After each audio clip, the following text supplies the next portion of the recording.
praktis penulisan proposal. Yang pertama di sini kita laksanakan hal yang sangat sederhana, yaitu login melalui Simlitapmas seperti biasa. Untuk kesempatan kali ini kegiatannya sharing santai saja. Di sini kita bahas secara garis besarnya mengisi identitas pengusul. Jadi untuk pengisian identitas sebenarnya sangat sederhana, tapi juga jangan sampai kelupaan untuk identitas secara keseluruhannya. Dan juga terkait dengan persetujuan anggota peneliti. Untuk anggotanya nanti karena kita add dan nanti anggotanya akan menyetujui. Tetapi terkait dengan persetujuan anggota peneliti, kalau kita sudah ada obrolan atau sudah ada sharing sebelumnya dengan calon anggota, secara keseluruhan pasti akan disetujui. Dengan demikian, untuk penyusunan penelitian jelas atau sangat pasti kita butuh sebuah jejaring. Dengan demikian salah satunya dengan kita adakan komunikasi, forum komunikasi seperti di sini yaitu asosiasi, ini sangat memungkinkan kita bisa saling kolaborasi ke depannya khususnya di bidang penelitian penyusunan proposal di RPM maupun di penelitian-penelitian yang lainnya. Dan selanjutnya terkait dengan mengisi substansi usulan dan juga dari persetujuan atau approval dari lembaga penelitian di kampus, biasa disebut dengan LPPM biasanya. Dari LPPM biasanya yang menjadi hal utama untuk menyetujui proposal Bapak Ibu yaitu terkait dengan plagiarisme. Nah, di sini jangan sampai Bapak Ibu menyusun proposal sekiranya hanya copy paste dari proposal sebelumnya.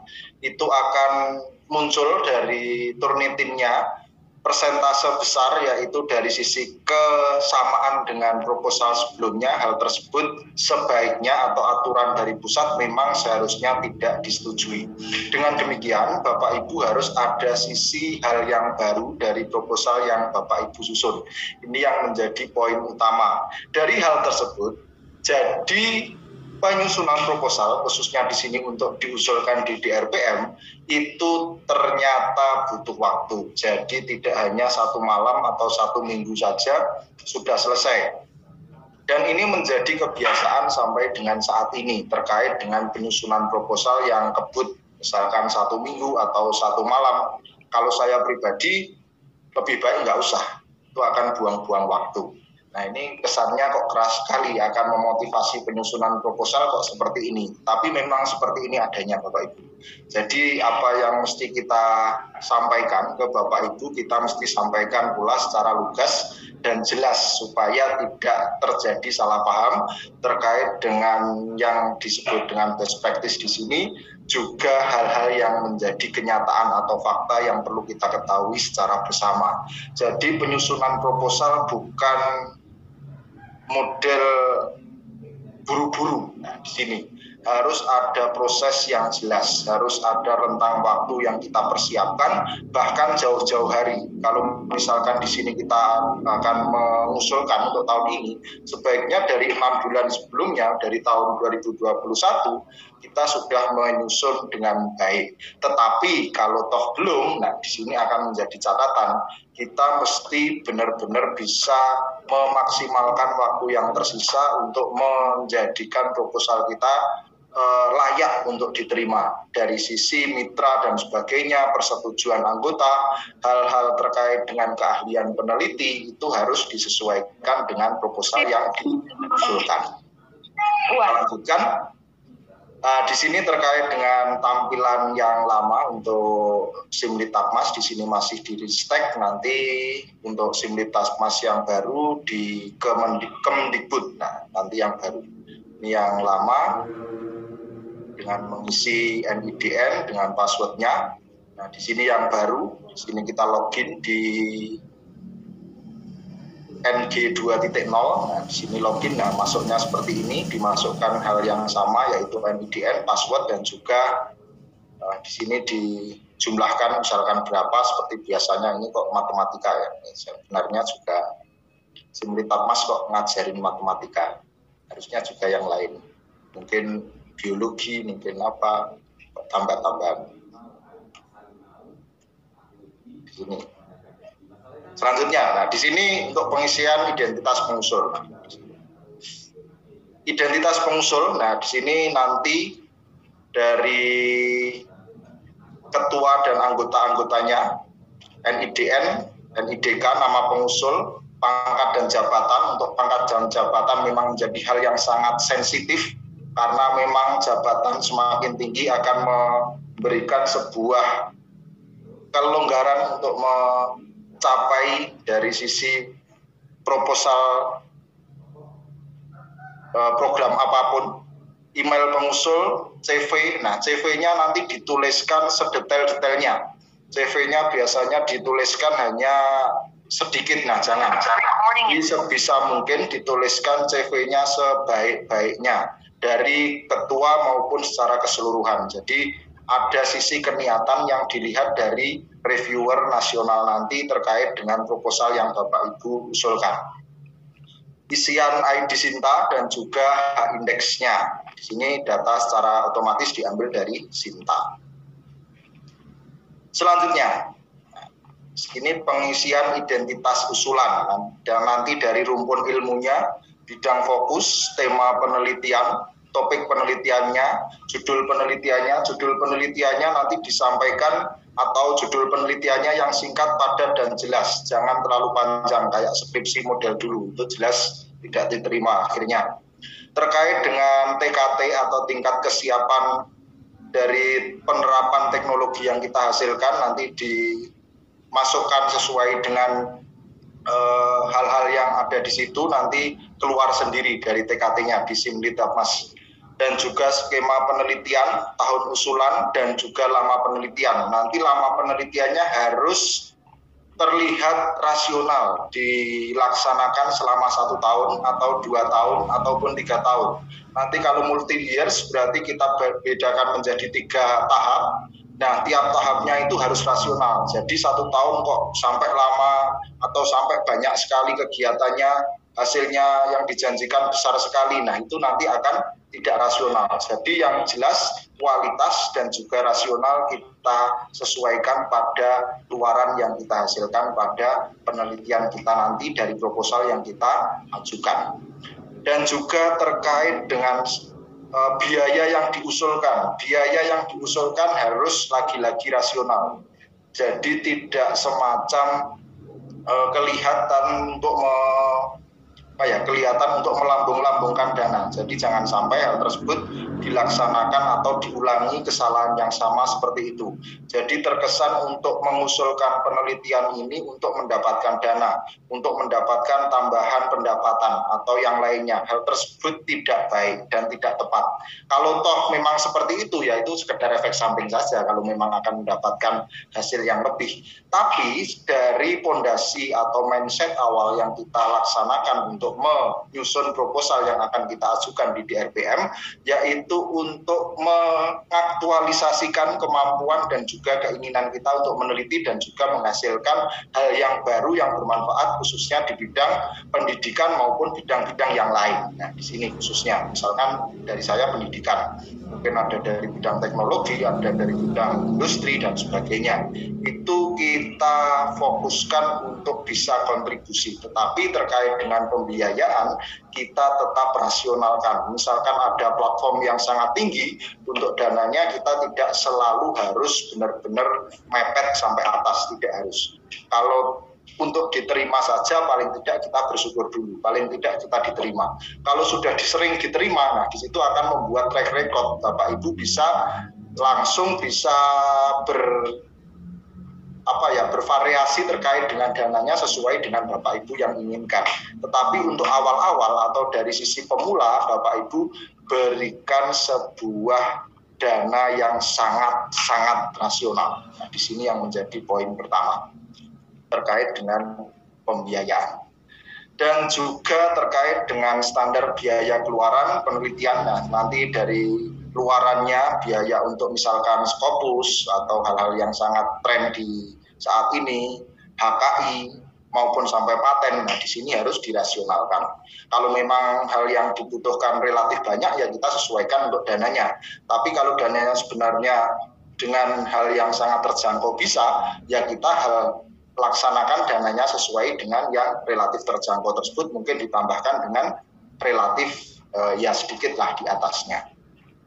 Dan terkait pula dengan total biaya penelitian. Selanjutnya di sini terkait dengan pengisian identitas pengusul dan identitas usulan. Nah, di sini secara keseluruhan dari identitasnya diisikan di halaman ini secara keseluruhan pada identitas usulan, nanti sampai dengan tahap 1, tahap 2, tahap 3, tahap 4, nah, nanti diisikan semuanya. Nah, selanjutnya di sini untuk persetujuan anggota. Nah, di sini terkait dengan persetujuan anggotanya. Nanti anggotanya kalau sudah dikonfirmasi terlebih dahulu, ditelepon, misalkan bro ini disetujui ya. Nah, misalkan sudah sangat akrab, sudah sangat kenal, nah itu pasti akan disetujui untuk anggotanya. Dan kemarin-kemarin sebaiknya juga sudah dilibatkan untuk penyusunan proposal secara keseluruhan. Jadi tidak akan terjadi masalah terkait dengan persetujuan dari calon anggota peneliti. Jadi di hari sebelumnya sudah ada konfirmasi terlebih dahulu, nanti sudah akan saya add dan silahkan nanti Bapak Ibu yang menjadi calon anggota peneliti menyetujui atau menyetujui dari akunnya masing-masing di Simlitakmas.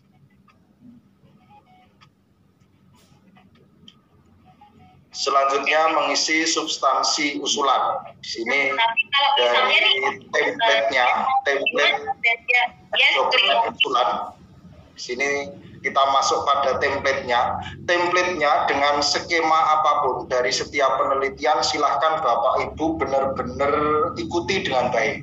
Jadi jangan sampai membuang-buang waktu dengan menyusun proposal pada skema tertentu tapi dari sisi template-nya tidak disesuaikan, untuk buang-buang waktu, mending mikir yang lain saja. Jadi kalau Bapak Ibu menginginkan atau mempunyai niatan untuk diterima dari sisi usulan hibah di RPM khususnya di penelitian, Bapak Ibu mesti sesuaikan dari template-nya sesuai dengan skema apapun itu. Jadi benar-benar harus hampir sangat mendekati dari template tersebut. Jadi benar-benar kalau sama persis kan nggak boleh, template ini nggak ada isinya, tapi isinya harus benar-benar disesuaikan dengan isi Bapak Ibu pengusulannya, dan template-nya harus benar-benar sesuai dengan skema yang Bapak Ibu pilih.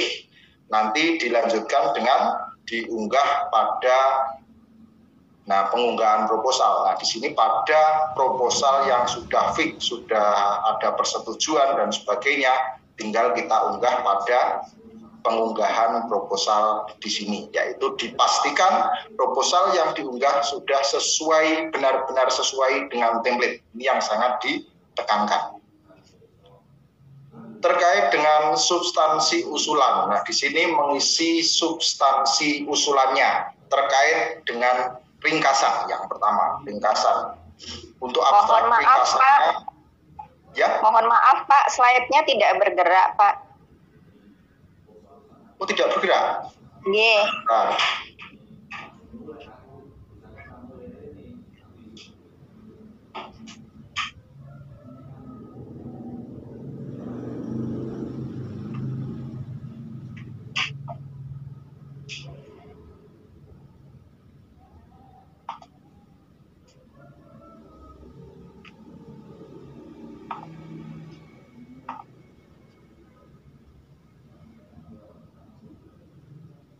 Kalau seperti ini bergerak, Bu? Bergerak. Ya. Iya, sampun. Ya? Oh ya, gini aja ya. Ya. Tadi sampai dengan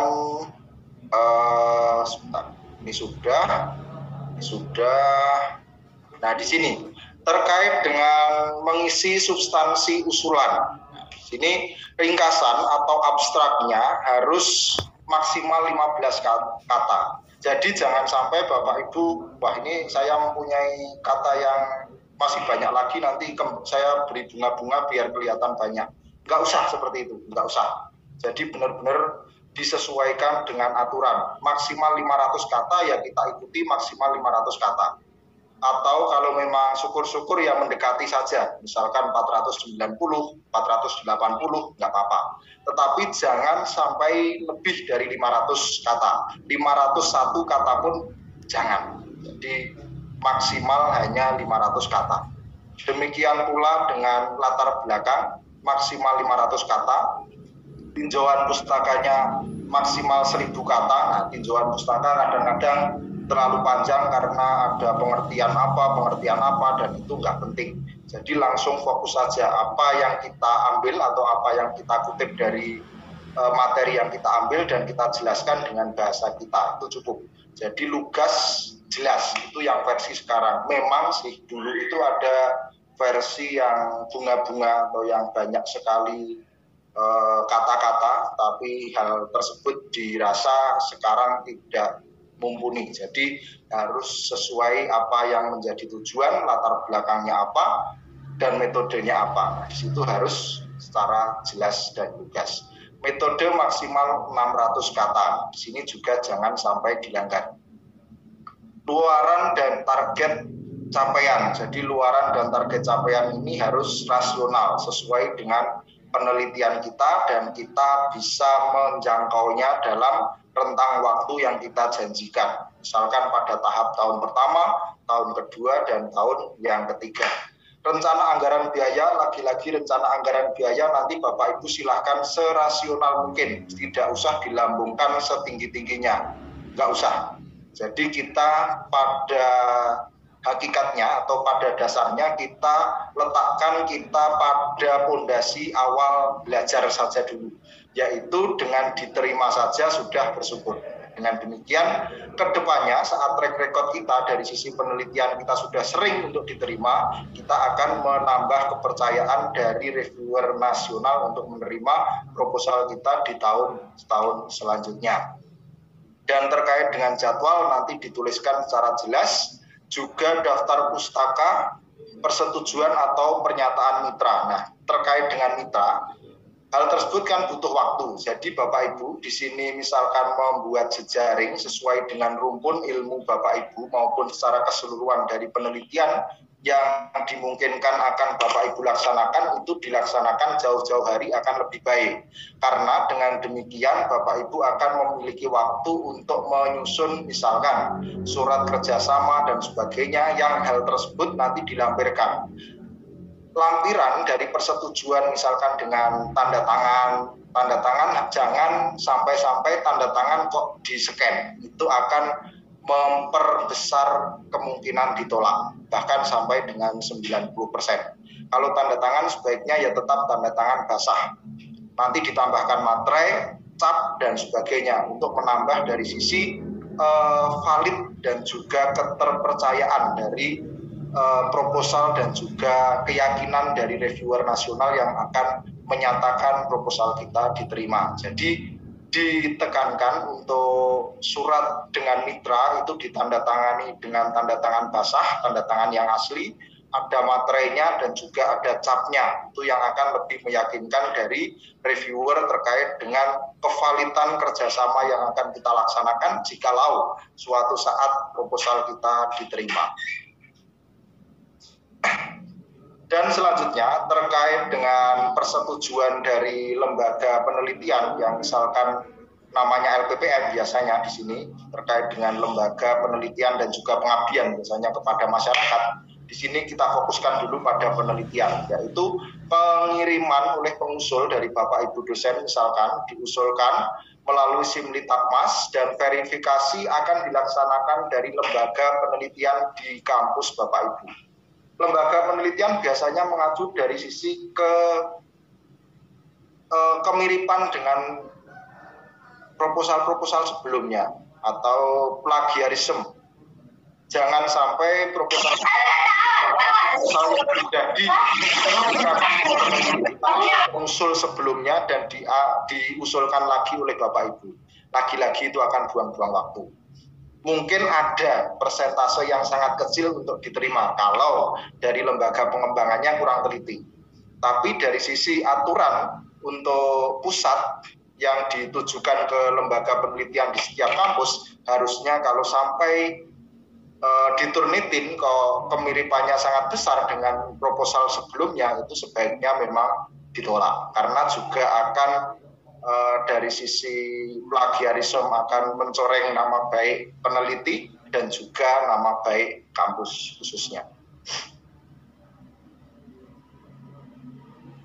Selanjutnya, terkait dengan judul yang representatif. Di sini terkait dengan judul yang representatif dan menarik. Jadi judulnya dibuat semenarik mungkin dan sesimpel mungkin. Jangan sampai membuat judul terlalu panjang. Nah, ini judulnya sebisa mungkin sudah memenuhi secara keseluruhan hal yang akan diteliti, tetapi tidak terlalu panjang. Ringkasan yang efektif, ringkasannya jelas, efektif, tidak terlalu banyak juga, dan juga identifikasi masalah yang aktual. Jadi masalah yang diangkat oleh Bapak Ibu sebaiknya adalah masalah yang tidak terlalu kuno. Jadi sebenarnya juga tidak harus kuno sih. Jadi kalau kuno itu ternyata baru viral, nah itu juga nggak masalah.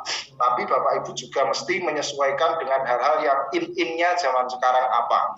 Nah, dengan demikian akan menambah dari sisi kemungkinan untuk diterima proposal yang Bapak Ibu ajukan.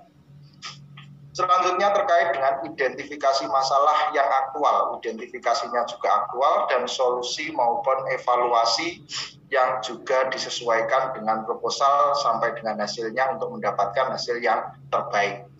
Track record dari tim peneliti.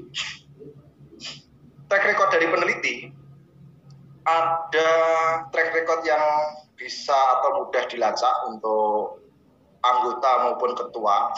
Dengan demikian memang tidak salah dan bagus kalau Bapak Ibu bisa bersamaan dengan peneliti yang sudah sering diterima. Hal tersebut akan memberikan sebuah efek kepercayaan dari tim reviewer untuk menerima dari proposal yang Bapak Ibu usulkan. Dengan demikian silakan Bapak Ibu menggandeng dari peneliti-peneliti khususnya sebagai ketua dan sebagainya untuk beliau-beliau yang sudah sering diterima dari hibah penelitian khususnya di RPM. Keterbaruan metodologi, nah metodenya nanti ada yang baru atau keterbaruan. Roadmap penelitian nanti Bapak Ibu susun seindah mungkin. Jadi roadmap penelitian kadang-kadang hitam putih aja, kotak-kotak dari awal sampai akhir. Itu nggak menarik Bapak Ibu. Jadi kalau memang Bapak Ibu bisa dari sisi penyajian untuk roadmap penelitian seindah mungkin, nanti susun roadmap penelitian yang indah. Nanti silakan Bapak Ibu searching di internet, banyak sekali roadmap penelitian yang menurut Bapak Ibu indah, ada warna-warnanya, ada alur yang jelas. Nah, seperti itu silahkan dicontoh. Jadi jangan membuat roadmap penelitian yang sangat sederhana atau yang sangat ya simple, karena nanti dari sisi kemenarikan atau keseni secara estetis nanti tidak menarik dari reviewernya. Dan juga ternyata roadmap penelitian ini mempunyai efek yang sangat besar. Saat roadmap penelitian yang Bapak Ibu buat itu bagus, nanti kelihatan Bapak Ibu niatnya tinggi atau rendah. Nah, semakin bagus roadmapnya akan dinilai keniatan Bapak Ibu dalam mengusulkan proposal tersebut adalah semakin tinggi. Output penelitiannya disesuaikan dengan standarnya. Syukur-syukur ada tambahan luaran. Nah, di sini akan semakin memperkuat dari kepercayaan penerima proposal, yaitu Bapak Ibu reviewer, untuk menerima proposal yang Bapak Ibu usulkan. Anggota penelitinya nanti sesuai dengan bidangnya. Jadi ada bidang A, bidang B, bidang C. Nah, nanti dikolaborasikan untuk menjadi penelitian yang Bapak Ibu usulkan. Nah, setiap anggota peneliti sebaiknya mempunyai bidangnya masing-masing, keahlian masing-masing, yang nanti dimungkinkan akan benar-benar menyokong dari kelancaran pelaksanaan penelitian yang akan dilaksanakan. Jadwal kegiatannya nanti dibuat serinci mungkin dan juga rasional dan juga anggaran yang realistis. Lagi-lagi anggarannya tidak usah dilambungkan tinggi-tinggi atau benar-benar sampai pentok, tidak perlu. Yang penting dari usulan Bapak Ibu, judulnya, hal-hal yang terkait dengan metode, hal-hal terkait dengan perencanaan penelitian sampai dengan akhir sudah mencukupi anggaran tersebut dan ada kelebihan sedikit saja. Tidak perlu Bapak Ibu lambungkan sampai tidak rasional. Hal tersebut sangat menjadikan penelitian mempunyai peluang tidak diterima semakin besar. Selanjutnya terkait dengan judul yang representatif dan menarik. Judul tidak terlalu panjang atau tidak perlu terlalu panjang, tidak usah dipanjang-panjangnya judulnya. Judulnya tidak usah terlalu terlalu bahasanya di sini itu terlalu ngoyo-woro, itu terlalu banyak sekali, nggak perlu. Judulnya spesifik, menarik, dan mudah dimengerti dari keseluruhan yang akan dilaksanakan dalam penelitian. Sesuai dengan riset atau permasalahan yang akan diangkat dan tidak menimbulkan multitafsir. Selanjutnya judulnya itu yaitu efektif, singkat, padat, dan juga mudah dimengerti. Mampu menarik perhatian pembaca dengan mencantumkan hubungan sebab akibat atau dampak dan pengaruh, dan juga mampu menggambarkan permasalahan yang akan diteliti secara singkat. Jadi peneliti akan meneliti apa itu direpresentasikan dengan judul yang sudah dipaparkan di depan secara lugas dan sederhana, simpel, menarik. Di sini saya izin minum dulu.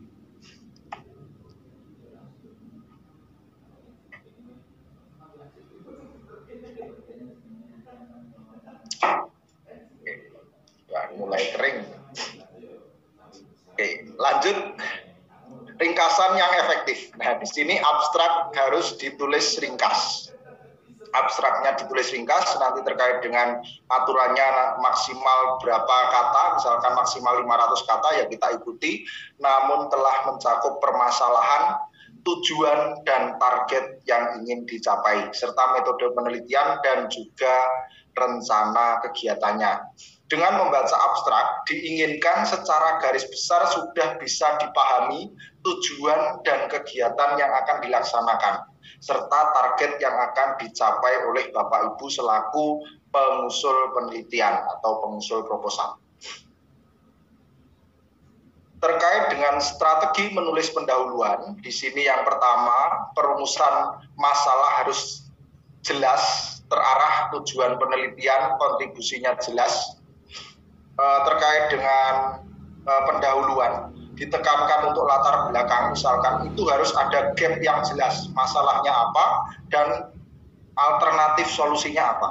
Nah, di sini harus ada gap yang jelas antara fakta yang ada dan solusi yang akan Bapak Ibu berikan untuk menanggapi kasus maupun fakta yang seharusnya bisa diselesaikan dengan penelitian yang akan Bapak Ibu laksanakan.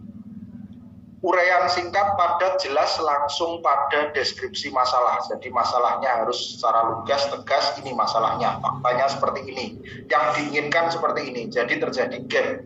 Dengan demikian, alternatif solusi dari penelitian yang akan Bapak Ibu laksanakan itu akan benar-benar dimungkinkan menjadi solusi dari permasalahan yang ada. Perlu ada cara pendekatan penyelesaian masalah. Nah, di sini dari pendekatan penyelesaian masalah, daya ungkap peneliti tentang permasalahan harus jelas, bukan hanya sekedar tempel-tempel, copy paste. Jadi diungkapkan secara jelas dari permasalahan bisa diselesaikan dengan cara apa yang akan dilaksanakan si peneliti atau kita sebagai peneliti. Dari bacaan yang dianggap relevan, jadi terkait dengan sumber-sumbernya nanti juga harus relevan, tidak boleh sekedar tempel-tempel, alurnya harus jelas, alurnya harus runtut, dan juga tidak hanya sekedar tempel-tempel. Kalau dibaca itu secara sekilas nyambung, tidak tempel paragraf seperti itu. Masalah yang dirumuskan didukung pustaka informasi yang mutakhir. Ditekankan untuk sumber-sumbernya adalah sumber-sumber yang terbaru. Usahakan 5 tahun terakhir.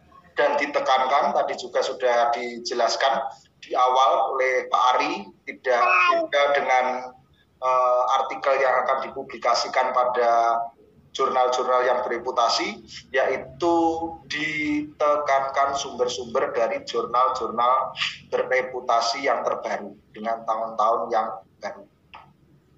Masalah yang dirumuskan didukung pustaka. Di sini yang mutakhir, rumusan masalah tidak harus dengan kalimat tanya. Terkait dengan strategi menulis pendahuluan, menggunakan pernyataan-pernyataan yang lugas, yang jelas, ditulis pernyataan singkat mengenai tujuan, seperti menjajaki, menguraikan, menerangkan, membuktikan. Di sini seterusnya membuat prototipe yang jelas terkait dengan pernyataan singkat mengenai tujuan yang akan dicapai. Untuk penelitian lanjutan, permasalahan terkait dengan hasil penelitian sebelumnya perlu diungkap kembali. Misalkan penelitian di tahun kedua, jadi hasil yang sudah dicapai pada penelitian di tahun sebelumnya itu diangkat. Supaya, ini sudah mencapai tahap ini dengan luarannya jelas dan hasilnya ternyata dirasa bagus. Dengan demikian akan memberikan efek kepercayaan untuk diterima lagi di tahun selanjutnya.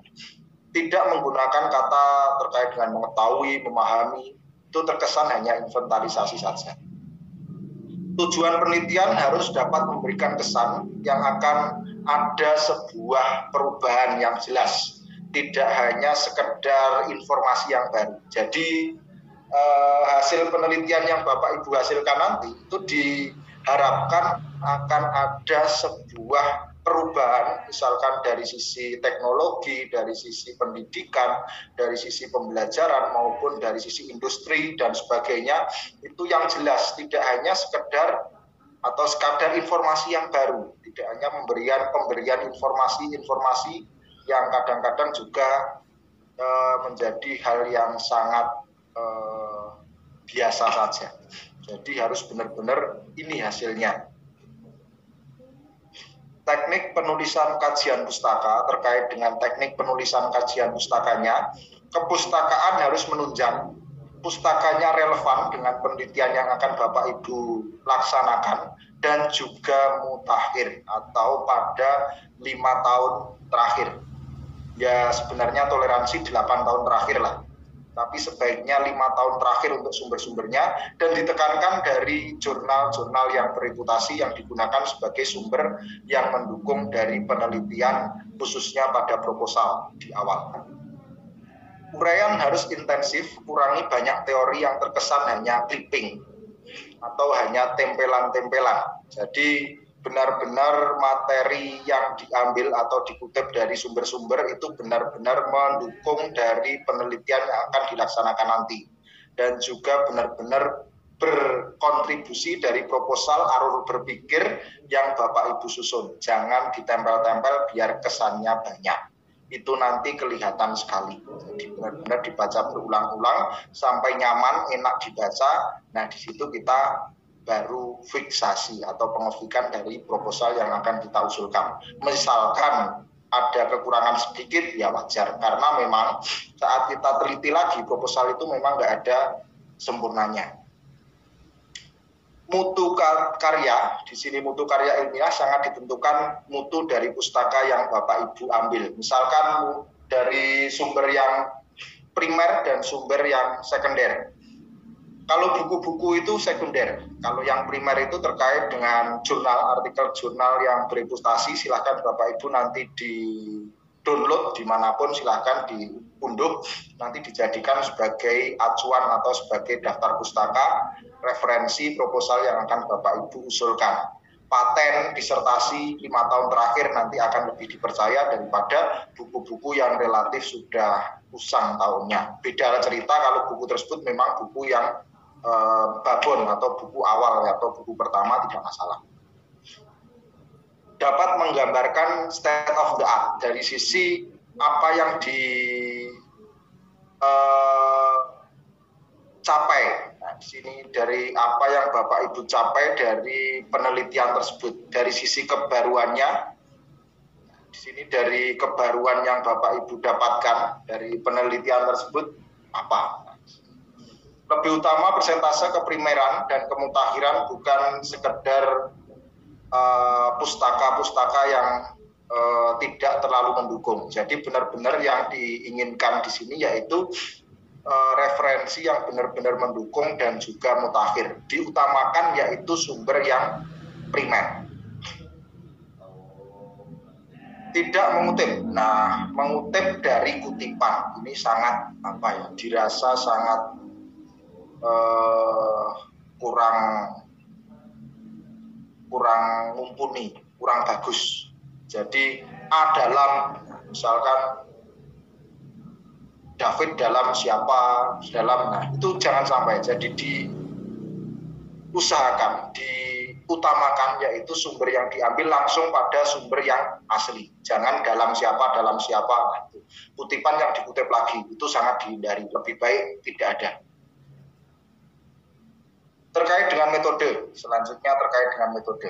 Metode harus jelas, tegas, tepat, dan rinci tahapannya. Misalkan metode yang Bapak Ibu ambil untuk melaksanakan penelitiannya itu harus sudah jelas dari awal. Dari tahap-tahapnya dan seterusnya sampai dengan pengambilan kesimpulan dari hasil penelitian. Bukan bagian metodologi penelitian, tidak perlu ada sisi definisi terkait dengan istilah.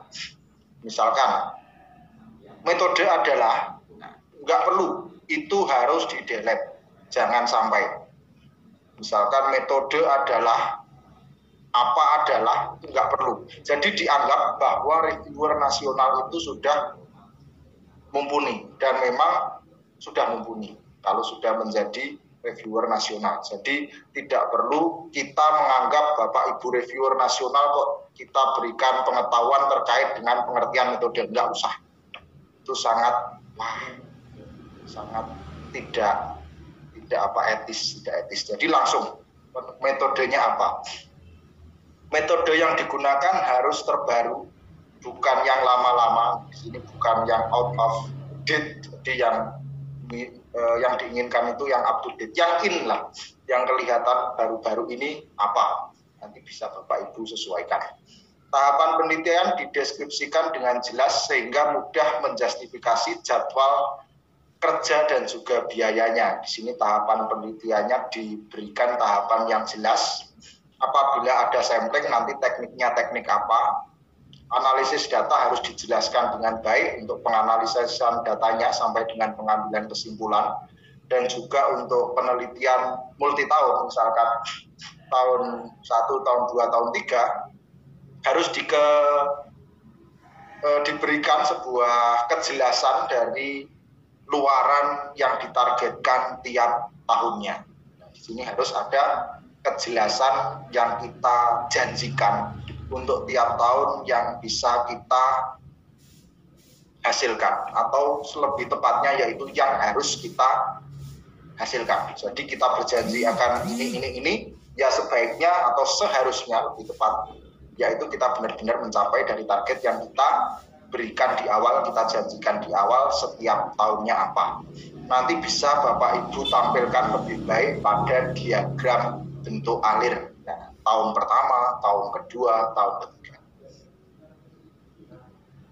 Terkait dengan proposal yang harus mengikuti format sesuai dengan skema yang kita daftarkan, jadi itu sudah tidak menjadi hal yang perlu dibicarakan lebih jauh, yaitu apapun yang menjadi skema yang Bapak Ibu pilih, jadi proposal Bapak Ibu harus benar-benar sesuai, harus benar-benar detail sesuai dengan template, sesuai dengan skema yang Bapak Ibu pilih, yang Bapak Ibu usuli, atau yang akan proposal Bapak Ibu tuju.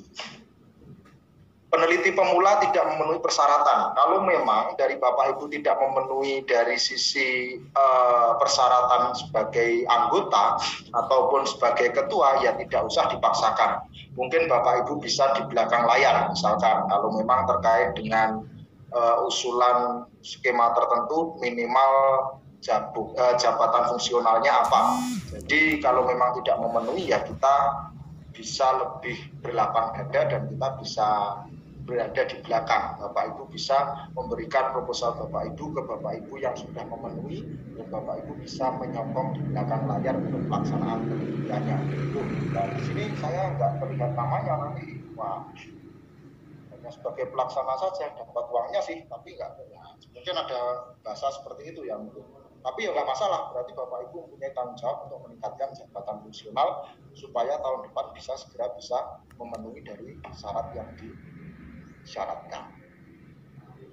Masalah penelitian harus ada unsur kebaruan. Nanti ditekankan atau diharuskan sebaiknya terkait dengan hal baru apa itu dijelaskan dengan tegas. Permasalahan relevan dengan bidang ilmu peneliti. Jadi penelitian yang akan Bapak Ibu usulkan itu sesuai dengan bidang keseluruhan anggota dan juga ketuanya. Jadi misalkan ketuanya bidang apa, anggota 1 bidang apa, anggota 2 bidang apa, dan dimungkinkan ke depannya akan sama-sama benar-benar menjadi penyokong pelaksanaan penelitian yang dilaksanakan jikalau proposalnya diterima. Misalkan ada anggota yang bidangnya keahlian di bidang mata kuliah, misalkan fisika, ada juga di publikasi, ada juga di industri. Nah, nanti kedepannya akan merucut pada satu tujuan pelaksanaan penelitian yang saling mendukung dari pelaksanaan, dari rencana, sebenarnya di rencana pelaksanaan hingga menghasilkan keluaran. Permasalahan relevan dengan bidang ilmu peneliti. Nah, itu tadi sudah. Untuk skim penelitian lanjut, kegiatan inventarisasi, identifikasi kurang layak bukan prioritas. Jadi saat Bapak Ibu sudah di tahun lanjutan, itu pengidentifikasian yang sudah di tahun pertama itu nggak usah dibahas terlalu dalam lagi. Sudah dianggap tahu karena di tahun pertama. Ini untuk yang lanjutan. Tunjukkan adanya sarana dan prasarana penunjang milik perguruan tinggi sehingga tidak perlu adanya biaya sewa yang lebih tinggi lagi.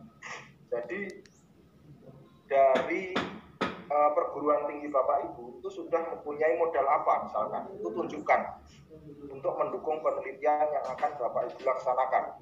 Jadi bahasa sederhananya seperti ini,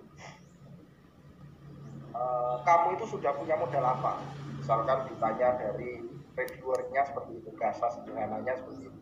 Jadi saat kita mengajukan proposal untuk dibiayai dari DRPM, kita sudah memiliki modal awal. Tidak serta-merta kita ingin melaksanakan penelitian, kita minta seluruhnya dari sana. Jangan.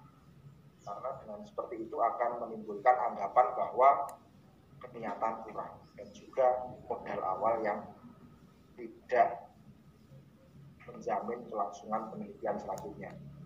Jadi biasanya terlalu meminta dari sana. Jadi kita mesti ada modal awal, khususnya fasilitas yang ada di kampus, di perguruan tinggi kita ungkap untuk melaksanakan penelitian. Juga terkait dengan mitra, misalkan mitra itu bisa saja menyokong dana berapa.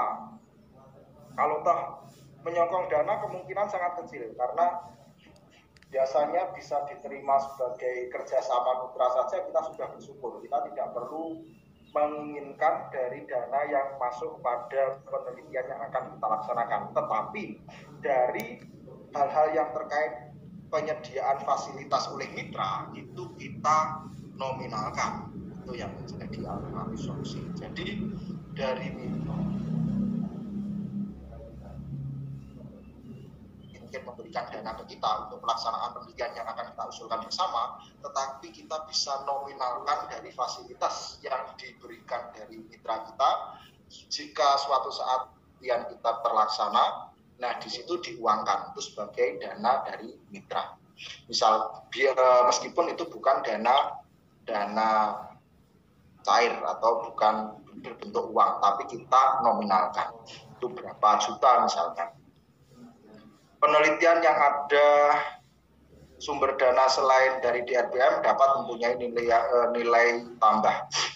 Nah, di sini sangat ditekankan bahwa calon peneliti, calon pengusul proposal itu juga memberikan dana yang diberikan oleh perguruan tinggi. Misalkan dalam bentuk fasilitas tadi nggak apa-apa. Misalkan fasilitas apa kita nominalkan. Contoh terkait dengan dana biasanya sensitif saat kita menginginkan bahasanya itu dimodali awal, nah, misalkan sebelum diterima dari DRPM, itu sangat penting. Jadi Bapak Ibu jangan sampai misalkan dana dari perguruan tinggi kok strip, itu perguruan tinggi sebenarnya memberikan fasilitas ke kita banyak sekali. Jadi kita tuliskan dalam bentuk nominal berapa, itu menjadi sebuah hal yang sangat memberikan kepercayaan bagi reviewer untuk menerima proposal yang kita ajukan. Segi kebahasaan perlu diperhatikan, misalkan kaidah ejaan, istilah, kalimat, dan paragraf yang terlalu panjang. Jadi yang terlalu panjang nanti disimpelkan saja, jika memang bisa disederhanakan. Mencerminkan pengalaman publikasi yang masa-masa sebelumnya. Terkait dengan roadmap, di sini terkait dengan roadmap saya izin dulu. Recording in progress. Yang tidak jelas. Nah, untuk solusinya relevansi usulan penelitian terhadap bidang fokus, tema, topik disebutkan dengan jelas dan tegas. Dan relevansi tujuan. Nah, di sini yang kurang jelas nanti diberikan kejelasan pula. Roadmap penelitian yang kurang tepat atau kurang jelas nanti buat roadmap yang sedetail mungkin dan seindah mungkin. Kita ingat bersama, jadi saya salah kalau mengingatkan karena kita sama-sama belajar. Jadi untuk penyusunan roadmap bikin sebaik mungkin. Karena dari reviewer akan melihat roadmap kita sebagai acuan pertama dalam penilaian atau mempunyai persentase tinggi yang menjadikan reviewer menerima atau tidak menerima. Jadi berikan roadmap yang sedetail mungkin. Strategi untuk lolos, misalkan ya keterkaitan jenjang pendidikan dan mitra skema penelitian. Jadi harus ada keterkaitan yang jelas dari bidang pendidikan kita yang akan kita laksanakan penelitian apa dan juga mitra kita siapa. Jadi semuanya harus searah dan sejalan. Misalkan di bidang pendidikan, ya mitranya sekolah. Bidang pendidikan penelitiannya apa, ya kita sesuaikan. Misalkan pengembangan model pembelajaran matematika, berarti salah satu atau dua dari anggota peneliti juga bidangnya harus matematika. Karena pendidikan ya juga harus yang dari pendidikan pula. Karena nanti publikasi ya nanti juga harus dari publikasi. Ada yang bidang publikasi. Karena nanti diterapkan dan juga uji cobanya di sekolah, ya juga kita menggandeng mitra dari sekolah. Mitranya kita juga harus berikan dengan bukti surat. Suratnya harus tanda tangan basah, ada capnya dan juga ada materainya. Itu akan menambah kepercayaan dari penilai.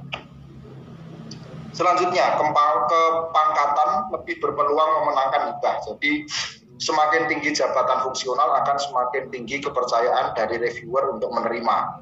Nanti juga didukung dari pengalaman-pengalaman dari CV yang diunggah. Jadi silahkan CV-nya didetailkan atau yang benar-benar niat membuat CV. Jangan hanya sembarang sejadi-jadinya, nanti kurang meyakinkan. Strategi yang bisa dilakukan dari Bapak Ibu dosen untuk meningkatkan kepercayaan dari sekarang ya bisa meningkatkan publikasi di artikel pada jurnal nasional yang bereputasi, jurnal internasional yang bereputasi, Scopus misalkan, memiliki proceeding internasional dan juga terkait dengan HKI, hak cipta, dan lebih-lebih nanti terkait dengan paten silahkan, dan juga buku cetak. Nah, nanti buku penerbitan buku nanti Pak Ari yang sangat kompeten di bidang ini dan sudah terbukti sejak tahun yang sangat lama untuk penerbitan buku. Memiliki mitra, jadi Bapak Ibu tingkatkan jejaring terkait dengan penelitian yang akan dilaksanakan. Mitranya siapa saja sudah disoundingkan, sudah dikonfirmasikan lebih baik secepatnya, dan juga H-Index yang kita tingkatkan. Tambahkan hal-hal yang memiliki urgensi dan kebaruan dari proposal. Jadi tingkatkan dari sisi kebaruan dan kita jelaskan dengan jelas. Kita paparkan dengan lugas. Yang baru dari penelitian ini adalah hal-hal penelitian pada proposal diberi penegasan, ditebalkan. Jadi dari pihak reviewer nanti akan mudah dari melihat secara sekilas, karena reviewer itu ternyata ya jelas. Kita balik lagi, reviewer itu manusia, jelas manusia biasa. Ada capeknya, ada sisi mungkin juga banyak tugas. Dengan demikian hal-hal yang penting kita berikan penegasan dengan ditebalkan. Ini sangat membantu. Jadi tujuan ditebalkan. Tujuannya apa? Luarannya apa? Jelas. Jadi luaran ditebalkan. Oh ternyata di jurnal ini di berapa? Nah, itu silahkan ditebalkan. Ada hal yang menjadikan ditolak lagi, misalkan rumusan masalahnya lemah. Jadi masalahnya tidak terlalu urgent dan tujuannya tidak jelas. Nanti berikan penegasan terkait dengan masalah-masalah yang Bapak Ibu angkat untuk dijadikan sebuah hal yang benar-benar menjadikan dari sisi reviewer itu merasa, oh ini proposalnya harus benar-benar diterima karena sangat penting dan juga masalahnya jelas. Jadi masalahnya harus benar-benar diungkap Bapak Ibu secara lugas. Dan juga terkait dengan kontribusi hasil penelitiannya untuk kedepannya, misalkan penelitian tersebut didanai dan diberikan hibah, itu kontribusinya apa? Harus spesifik. Pustaka kurang menunjang, jadi pustakanya jangan sekedar clipping, tapi benar-benar harus disesuaikan dengan proposal, dengan penunjukan ini nomor 1 ini, nanti di daftar pustaka. Dan dilihat dari alur urutannya memang jelas benar-benar mendukung dari proposal yang Bapak Ibu susun. Metode kurang tepat atau kurang terperinci, langkah penelitian tidak jelas, jadi silakan nanti roadmap-nya, alurnya dijelaskan dari bagannya sebaik mungkin. Jadi proposalnya jangan polosan, jangan kotak-kotak nanti kelihatan ya kuno sekali. Nanti silahkan diberikan variasi-variasi untuk roadmap-nya sebagus mungkin menurut Bapak Ibu, karena versi bagus roadmap-nya keindahan Bapak Ibu itu masing-masing, tapi bisa mencari di internet banyak sekali untuk referensi atau untuk membandingkan, ini roadmap saya sudah bagus nggak ya? Bapak Ibu bisa melihat roadmap di internet banyak sekali. Metode kurang tepat, nah, jadi metodenya nanti dirinci dari awal sampai dengan akhir bisa jelas untuk pelaksanaannya sampai dengan penarikan kesimpulan. Kualifikasi tim peneliti kurang, jadi kualifikasinya nanti benar-benar harus sesuai dengan penelitian yang akan dilaksanakan. Anggaran biaya tidak terperinci. Oh ya, terkait dengan anggaran biaya tidak hanya sekedar rasional. Jadi silahkan dirinci sedetail mungkin. Jadi anggarannya, jadi anggaran yang akan kita usulkan nanti harus benar-benar didetailkan satu persatu untuk spesifik dari pengeluaran yang akan kita gunakan dalam penelitian nanti. Dan juga dinilai terlalu tinggi, jadi tidak usah kita gunakan melambungkan atau menggembungkan dana, itu tidak perlu. Jadi kita sesuaikan saja dan kita berikan dana aman, yaitu dengan menambah sedikit saja di atas hal yang menjadi perkiraan pengeluaran penelitian dan juga kesesuaian jadwal yang akan kita laksanakan penelitian pada waktunya nanti. Dengan demikian jadwal penelitiannya harus jelas dan rasional. Kalau setahun tahap-tahapnya apa, bulan pertama, kedua sampai ke dengan bulan terakhir. Format salah, nah, kalau format salah ya sudah selesai. Jadi benar-benar harus disesuaikan dengan formatnya. Topik sudah banyak diteliti juga akan menimbulkan hal yang sangat membosankan. Jadi sekiranya ada hal baru Misalkan potensi daerah Bapak Ibu